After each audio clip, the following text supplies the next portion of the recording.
ہم نے انسان کو محنت اور مشقت ہی میں پیدا کیا. محنت، مشقت، تکلیف یہ ہر انسان کا مقدر ہے، کرنی ہی ہے. فرق صرف یہ ہوتا ہے کہ کسی کی مشقت اور محنت جسمانی زیادہ ہے، اینٹیں ڈھو رہا ہے غریب، کسی چلا رہا ہے. کسی کی محنت مشقت ذہنی زیادہ ہوتی ہے، بیٹھا ہوا تو ہے آرام کرسی پر، ریوالونگ چیئر ہے بڑی آرام دہ، لیکن اس کی جو ذہنی مشقت جو وہ کر رہا ہے. جو جسمانی مشقت کرتا ہے وہ رات کو پاؤں پھیلا کر سوتا ہے، چاہے روٹی بھی پوری نہ ملی ہو، لیکن اسے پتہ نہیں ہوتا رات کب گزر گئی. اور یہ دوسرے جو ہوتے ہیں انہیں رات کو بھی نیند نہیں آتی، مخملی گدیروں پر بھی نہیں آتی. انہیں ضرورت ہوتی ہے ہپنوٹکس کی بھی، سیڈیٹیوز کی بھی، ٹرینکولائزرز کی بھی، یہ ساری چیزیں وہاں چلتی ہیں، اس لیے کہ ان کی جو کوفت ہے وہ کسی اور قسم کی. لیکن بچا ہوا کوئی نہیں ہے. محنت، مشقت، قرآن نے اتنی قسمیں کھا کر اللہ نے کہا ہے. ہم نے انسان کو، یہاں کسی انسان کی تخصیص نہیں ہے. محنت، مشقت، اور اس محنت مشقت کے ساتھ اس میں غالب نے ایک اور رنگ داخل کیا ہے، اس کے ساتھ غم بھی. مثلا حیوان اور انسان میں کیا فرق ہے؟ بیل ہے، کولو چلا رہا ہے، مشقت تو وہ بھی کر رہا ہے. بار برداری کا اونٹ ہے، بوجھ ڈھو رہا ہے ادھر سے ادھر تک، محنت تو وہ بھی کر رہا ہے. انسان محنت بھی کرتا ہے، مزید اس کو رنج اور غم جو سابقہ اس کو پیش آتا ہے. بیل کو پتہ بھی نہیں ہوگا میری کو اولاد بھی ہے، نسل بھی ہے، وہ کوئی بیمار ہے، کس حال میں ہے. گائے کو بھی اپنے بچے کی خبر ہوگی، وہ چھوٹا سا جب ہے دودھ پیتا ہے، اس کے بعد اسے کیا پتا وہ کہاں گیا کہاں نہیں ہے. انسان کو جو تکلیفیں جھیلنی پڑتی ہیں، پھر جو غم جھیلنے پڑتے، وہ حیوان کے لیے نہیں ہے، یہ انسان کے لیے. اسی لیے کہا غالب نے کہ قید حیات و بند غم اصل میں دونوں ایک ہیں. موت سے پہلے آدمی غم سے نجات پائے کیوں؟ تو یہ مشقت اور غم دونوں کو شامل کر لیجئے. انسان کا معاملہ حیوان سے بدتر ہے اس پہلو سے. کبھی کسی بیل کو، اونٹ کو وہ صدمہ نہیں ہوا ہوگا کہ بیٹا نے سینے تان کر کہا ابا جان آپ چھوڑیے، آپ کیا باتیں کرتے ہیں، آپ دقیانوسی باتیں کرتے ہیں، اب زمانے کا رنگ بدل گیا. وہ جو بوڑھے باپ کو جو اس وقت صدمہ پہنچتا ہے، یہی ہے وہ جس پر میں نے اپنی جوانی کھپائی ہے، جس میں میں نے اپنے آپ کو انویسٹ کیا ہے. آج یہ میرے سامنے کھڑا ہو کر کیا کہہ رہا ہے. اور یہ تو میں نے بڑی ہلکی مثال دی ہے. گالیاں دینے والے بھی ہیں، ماں باپ کو قتل کرنے والے بھی ہیں. مرتا نہیں ہے بڈھا کہ یہ مرے تو مجھے یہ ساری جائیداد ملے اور مجھے آزادی حاصل ہو. اے انسان، تجھے مشقت پر مشقت جھیلتے ہوئے، محنت پر محنت کرتے ہوئے ہی آگے بڑھنا ہے، اور پھر اپنے رب کے حضور میں پیش ہونا ہے. یہ اور مصیبت ہے. کسی اونٹ اور کسی بیل سے محاسبہ نہیں ہے وہاں. اس روز کہے گا کافر کاش میں مٹی ہوتا، انسان بنا ہی نہ ہوتا میں، جسے آج ہم بہت بڑا شرف سمجھ رہے ہیں، شرف انسانیت. کاش کہ میں مٹی ہوں، یہ انسان کی حیثیت مجھے دی ہی نہ جاتی کہ میں آج یہاں کھڑا ہوں جواب دے کے.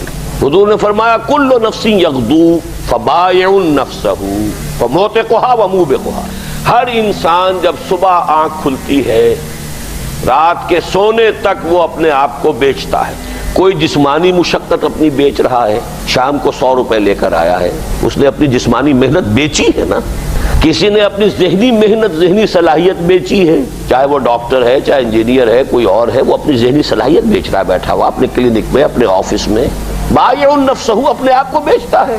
یہ بیچنا تو ہر ایک کا ہے، ہر شخص بیچ رہا ہے اپنے آپ کو. کوئی بدبخت وہ ہے جو یہ ساری مشقت جھیل کر بھی رات کو جہنم لے کر آیا ہے گھر. مشقت بھی جھیلی اور لے کر بھی آیا آگ کے انگارے، اس لیے کہ حرام کاروبار کیا. کوئی وہ ہے جو اس مشقت کے بعد اپنے نفس کو جہنم کی آگ سے چھٹکارا دے کر آتا ہے. بیچا، جائز جگہ بیچا، جائز طریقے سے بیچا اس نے بھی، محنت اس نے بھی کی، مشقت اس نے بھی کی، لیکن اس نے اپنی مشقت کے نتیجے میں اپنے آپ کو برباد کر لیا. تو جب آزمائش میں کوئی پڑے گا تو پتا چلے گا نا کہ کھرا ہے یا کھوٹا ہے. آزمائش میں نہیں آیا، امتحان میں نہیں آیا، کوئی تکلیف آئی نہیں، تو وہ کھرے اور کھوٹے گڑمڑ رہیں گے، ملے جلے رہیں گے. دودھ کا دودھ اور پانی کا پانی جدا نہیں ہوگا.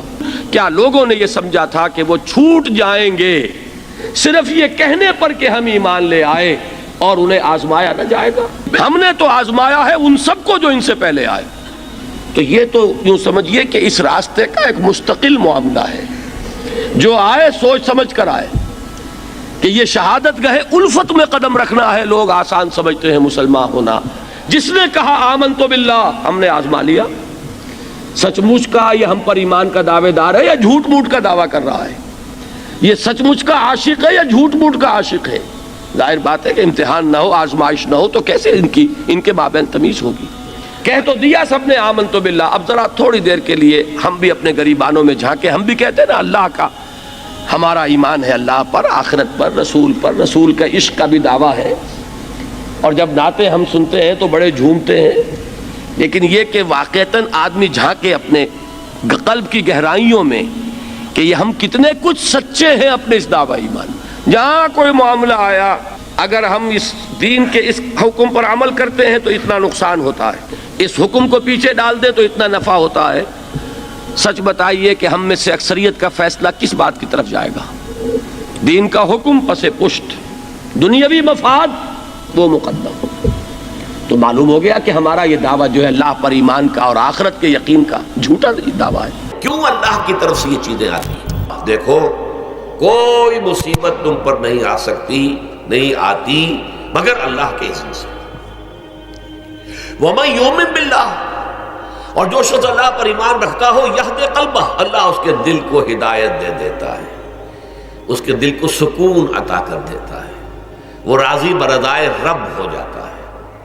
اس میں شکوہ نہیں رہتا، اس میں شکایت نہیں ہوتی، اس میں تلخی نہیں ہوتی. کیوں ہو گیا، کیسے ہو گیا، کیوں ہو گیا، نہیں ہونا چاہیے، نہیں دیتے. یہ سارا جو پیچ آدمی کھاتا رہتا ہے نا، اندر ہی اندر وہ جو پیچ کھا رہا ہے، یہ سب پیچ سے نجات مل گئی. پہلی بات یہ کہ یہ اللہ کی طرف سے آزمائش کے طور پر آتی ہے. آزمائش، میرا بندہ اس پر صبر کرتا ہے یا نہیں، یا میرے خلاف بکواس کرنے پر آمادہ ہو جاتا ہے. اللہ تو ایسا ہے، اللہ نے تو ہم پر کبھی کرم کیا ہی نہیں ہے، اللہ تو ظالم، معاذ اللہ معاذ اللہ معاذ اللہ. کہیں ایسا تو نہیں، میرا بندہ جو ہے تکلیف کو جھیلتا ہے میری وجہ سے، یہ سمجھ کے کہ اللہ کی طرف سے آئی.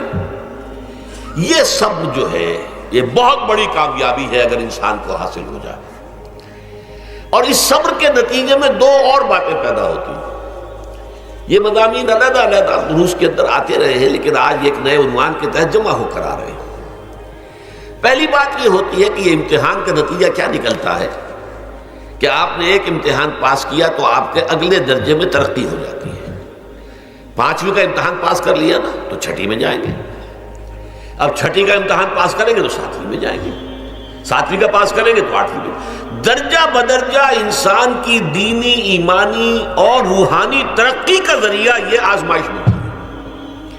جتنا اس میں صبر ہوگا، جتنا اس میں تسلیم و رضا جو ہے آپ حاصل کرتے جائیں گے تو آپ کے درجے بلند ہوتے چلے جائیں گے. آپ کا امتحان کڑے سے کڑا آئے گا، بڑے سے بڑا آئے گا، مشکل سے مشکل تر آئے گا.